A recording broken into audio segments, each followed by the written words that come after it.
General Manager po ng Las Casas Filipinas de Acuzar. Ma'am, welcome po sa Moments. And maraming salamat sa pagpunta mo dito, Gladys. Nako, ako po nagagalak na kami naimbitahan ninyo at napaka-warm ng pag-welcome po sa amin dito sa Las Casas, Filipinas. Unang-una pong tanong ko, ma'am, no, kailan po binuo ang Las Casas at ano ba ang main objective ninyo dito? Well, again, this is a project of Mr. Jose Acuzar and nag-umpisa to, Gladys, as a hobby. So ano po ba ang mga major attractions dito? The number one attraction of Las Casas Filipinas de Acuzar are the old houses. Yung mga heritage houses, ito yung mga binubuo ulit. Ito yung mga fading mga buildings, mga condemned buildings na binigyan ng buhay dito sa Las Casas Filipinas. So ano po ito? Mga replicas po ba ito or still the original? No. These are the original structures. Ito yung mga, these were all transferred plank by plank, brick by brick from all parts. At the same time, ito yung may mga istorya, katulad na lang nung Casa Hidalgo. Ito yung pinaka number one dito na it's a heritage structure. Why? Because 60 informal settlers in the area of Manila na hindi na pinakamagandang bahay nung itinayo yan. Yes, opo. So binigyan ng buhay. Yeah, dito sa Las Casas, ano?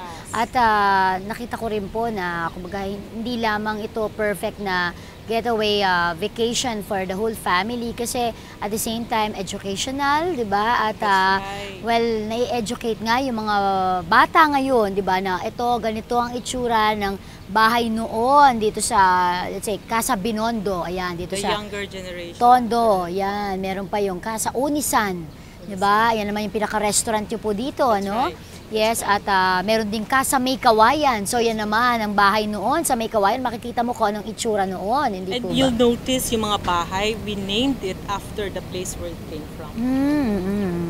At historical, vintage, hindi po ba? Sabi nga, parang pag nandito ka sa Las Casas, para kang nasa ibang panahon. Para kang bumalik sa lumang panahon. Time warp is what Yes, opo. Na hindi mo pala kailangan na mabuhay noon, no? Para makita mo lang kung anong itsura ng mga kabahayan noon, And ambience. Simple living. Yes, Simple opo. living. At napansin ko rin ho, no? Kasi syempre, nag-overnight kami dito. Na pagising mo sa umaga, ang unang gigising sa'yo, yung mga huni ng ibon. Tigtalaot ng manok. Yes, pinagsama-samang ano nga po ito. Ika nga, makikita nyo yung mga, ano ng ating mga ninuno noon. Ano ba yung mga tinirhan nila noon, hindi ba, ma'am? And at the same time, Alam mo. kasi nga po talagang Nakaka-relate ka, no? talagang inano ko ang place, sinuyod ko po ang Las Casas at kasamang aking pamilya. Tuwan-tuwa yung mga anak ko kasi hindi lang yun, hindi lang mga tourist spots, hindi lang mga museums, hindi po ba narito. Ba, mag-i-enjoy ang mga bata? Hindi lang yun. It represents us, the Filipinos. That's why I always keep it a point na I always tell anybody who would ask that every Filipino at heart should come and visit Las Casas. Because like, even for you, you're very young, nakaka-relate ka, which is ang galing ng dating. At talagang ma-i-enjoy ng buong pamilya, no? Mula kay lolo't lola hanggang sa mga bata, may-enjoy nila ang lugar nito. In fact, ang pumupunta dito, it's really family-oriented. Ang may mga starring role, mga lolo and lola. Yes. Why? Because sila ngayon yung pinapakinggan nung mga bata. Ang mga lola at lolo, sila ngayon ang nagsasalita. They go back, memory lane, yung mga memories sila, sinishare nila sa mga bata. Like, may mga guided tour kami. Yes. May mga education yan. Tapos yung ibang hindi nakakaintindi, yung mga older guests namin, sila yung nagbibigay ng mga kwento. And ma'am, maaari nyo silang anyayahan dito sa Las Casas? Thank you. We'd like to invite every Filipino at heart to come and visit Las Casas. It's only 3 hours drive north from Manila. And we have the day tours for those who are not ready na magstay overnight. May mga packages din po kami na for day trips and for overnight. Meron din kaming mga barkada package at sa mga couples. Meron kaming Luna de Mil. Ito yung mga pang-honeymooners. Wow! And we also give special rate for mga groups, especially mga student. Because again, yung educational value. At okay na okay din to, ma'am, yung mga, well, meron silang corporate events. Well, we do yan. mga meetings, conferences, and makikita mo the whole place. It's very scenic and photogenic at the same time. It's perfect for mga weddings. Yun nga, ano. So Ever ito, since, I'm sorry. yes, ma'am. Ito nga venue, perfect venue also para sa mga events na kung saan gusto natin maging memorable, di ba? And magical kasi iba talaga, parang a blast from the past. Ika nga, di ba, ma'am? Ayan, maraming salamat po muli, Miss TK Solvason of Las Casas, Pilipinas de Acuzar. At magbabalik pa rin po ang Moments. Thank you, ma'am. Thank you. Thank you po. Isang kwentong magbibigay inspirasyon sa marami ang matutunghayan natin sa ating Dad Style. Pag hindi mo mahal ang trabaho mo, iwan mo. Kailan pumasok sa puso mo yung ginagawa mo.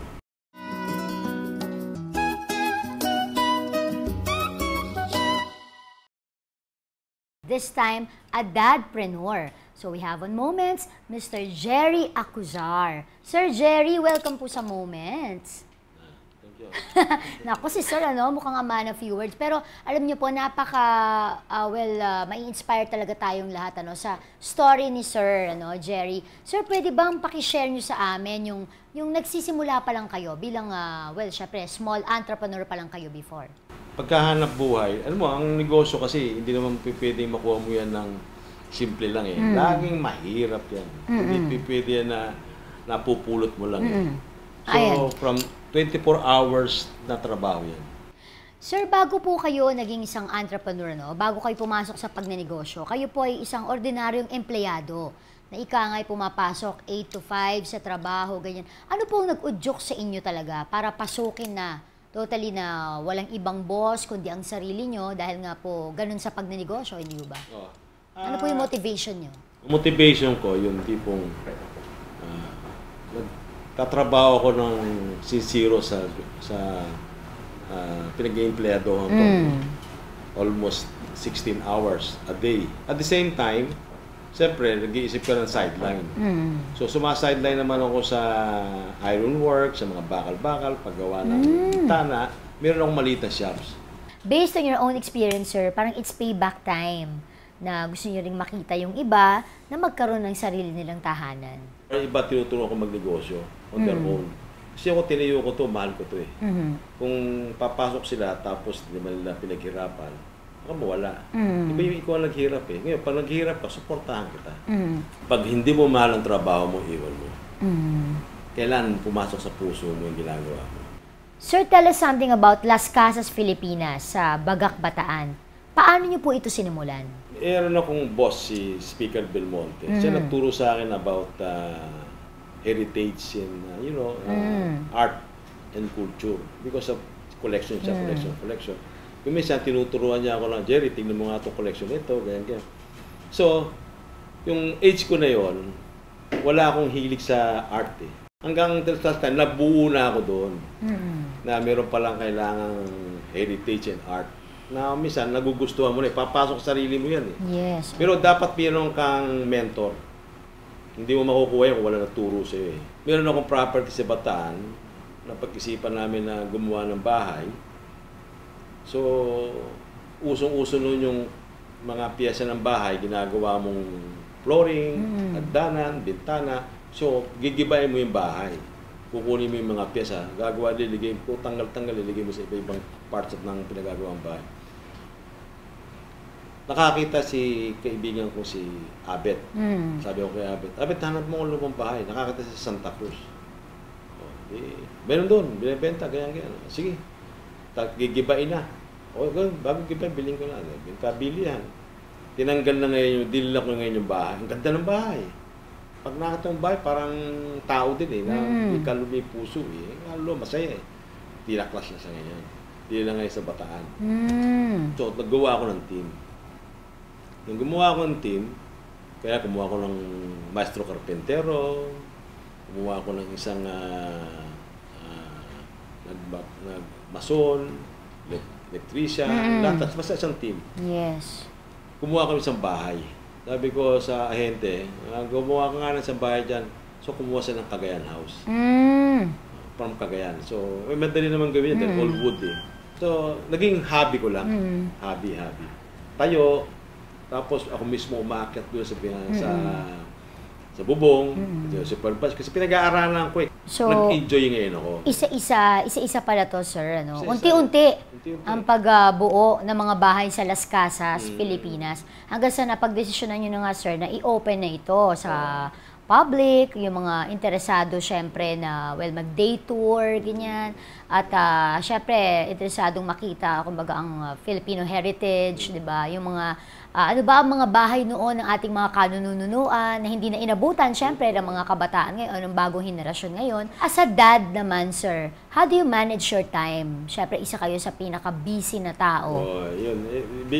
Being isang ama, isang katulad kong isang ama.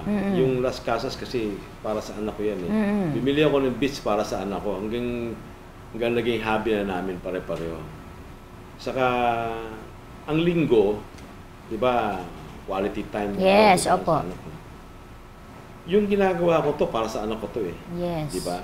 Yung pagka nakikita ng mga anak ko na yung tatay nila busy, tapos pagdating ng oras ng linggo, full time kami sa kanya, tapos minsan pag may birthday, may lahat, laging dapat yung responsibilidad mo bilang isang ama, dapat laging nandyan.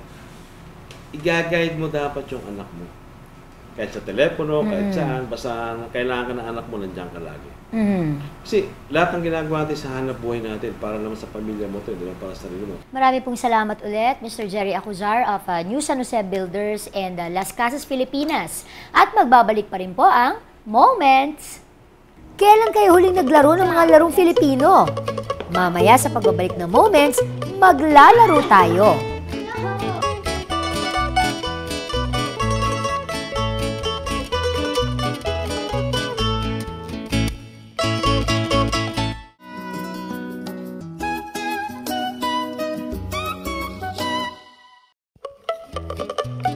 Ang mga larong Pinoy daw, hindi kailangan na magaganda o mamahaling laruan.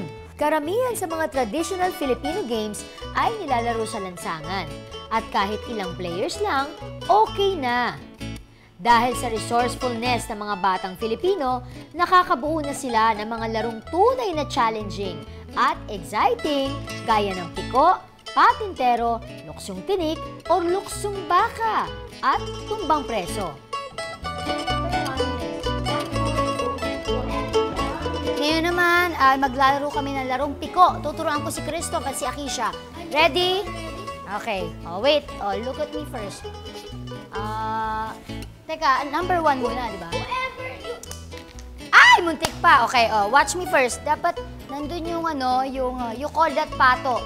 Okay, the stone.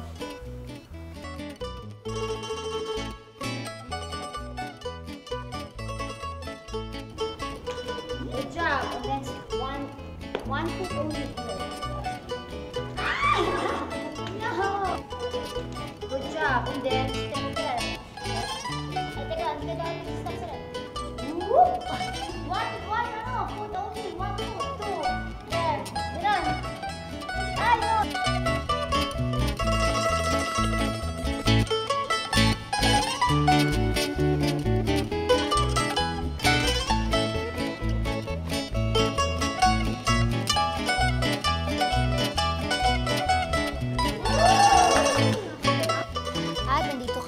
Saan ay tatry namin maglaro ng sungka. Ito na naman mga katutubong laro, di ba, natin mga Pilipino.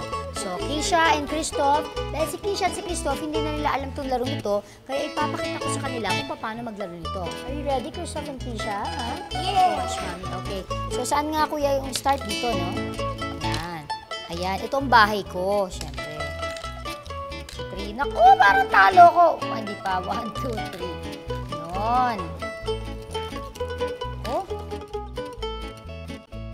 Itong larong sungka ay talagang dati ay sikat na sikat ito, no?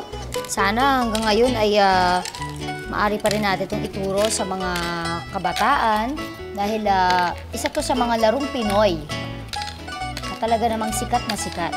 Ayun, talo! Pero may nakain ako. Yan. Okay. This is your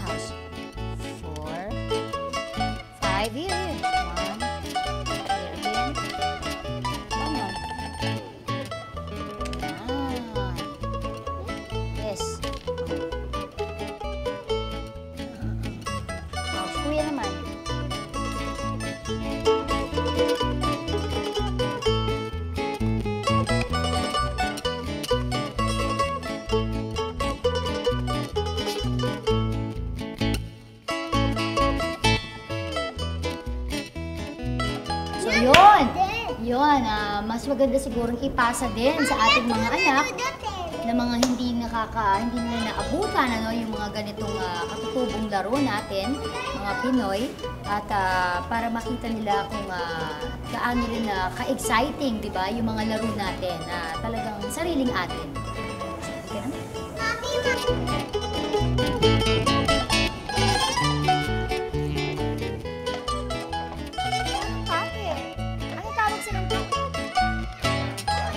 Kadang-kadang. So ito, may karera sa dito. Kadang-kadang.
Masarap palang haranahin at nakaka-enjoy sumayaw ng tinikling.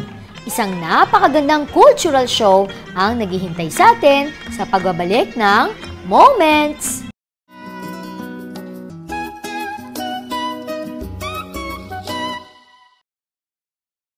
Itinuturing ng maraming scholar ang kundiman bilang natatanging awit ng pag-ibig o love song ng mga Filipino, partikular na ng mga Tagalog.